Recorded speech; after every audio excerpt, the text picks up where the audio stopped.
So, what does it really take to build a great company? For Xiaomi, you might be surprised to hear the answer wasn't some revolutionary product. Instead, as we're about to find out, it was a powerful idea that ended up shaping their entire first decade. You know, this quote right here from the founder, Lai Jun, it's easy to dismiss it as just, a feel-good marketing slogan. But it's not. It is the absolute core philosophy that led them to make one of the most audacious, some would say crazy, decisions a company could ever make right before going public. And yeah, that decision, it came at literally the most critical moment for any company. Its IPO. You know the drill, right? This is when you first sell shares to the public, and the whole game is about convincing investors you're gonna make them a ton of money. But just when they were supposed to be painting this picture of massive future profits for Wall Street, Xiaomi, well, they did the complete opposite. They actually stood up and publicly announced a hard limit on how much money they could ever make. Yeah, you heard that right. And they built this whole promise around one single number. Just this. And this one number was going to completely define their relationship with customers.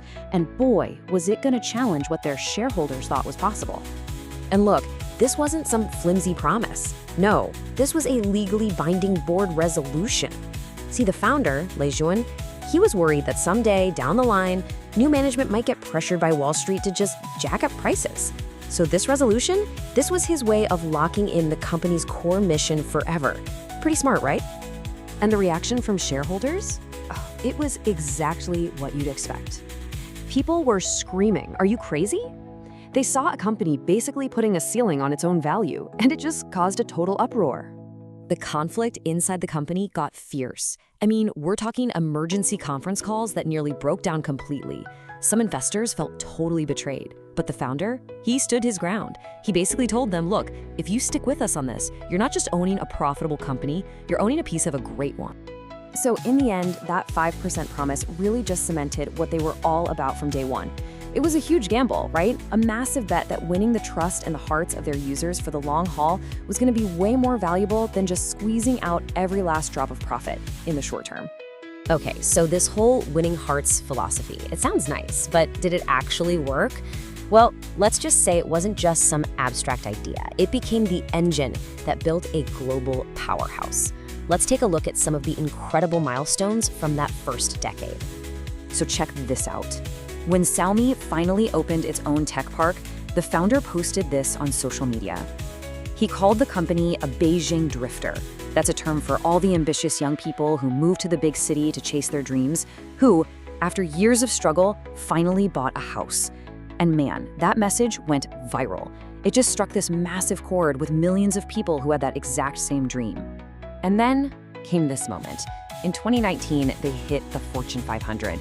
For the founder, this was huge. I mean, this was a guy who used to look at his friends working at these giant Fortune 500 companies with envy, and now he just built his own.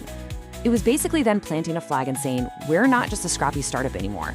We're a global heavyweight. And you can see here, by 2020, it wasn't just about revenue. Look at these lists. They're being named one of the top innovators and top brands, right alongside established giants like Huawei, Alibaba, and Tencent. This proves they weren't just big. They were seen as truly innovative and valuable. But honestly, the story isn't just about their own success. It's really about the impact they had on the entire world around them. People started calling it the Xiaomi effect, and it goes way beyond just selling a bunch of phones.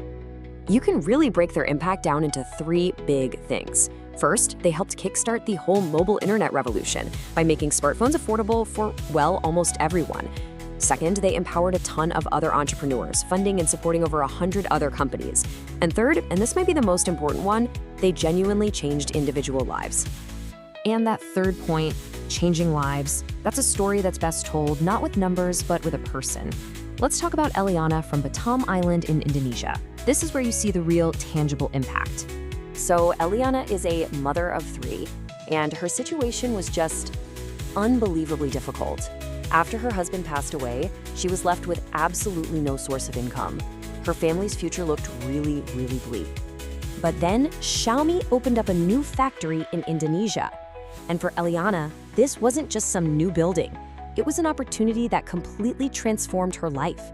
Suddenly, she had an income, she was learning new skills, she had a community, It even gave her a new sense of status in her village. And here's the amazing part. Her story isn't unique. A staggering 90% of the employees on that production line are women. And for so many of them, this was a life-changing opportunity. This is what that winning hearts philosophy looks like in the real world. So after all that, after achieving so much in just a decade, you have to ask, right? What's next? Where does a company like this go from here? Well, the founder, Lei Jian, he laid out 3 wishes for the future, and they're pretty simple, but also really powerful. Notice it's not about hitting revenue targets. It's about becoming a brand everyone knows, letting the next generation of young leaders take over, and inspiring a whole new wave of amazing startups with their story. So, in a world that so often seems driven by just profit at any cost, Xiaomi's first decade is this powerful counter-narrative. It really shows that maybe we can build profits and parts. And that leads us to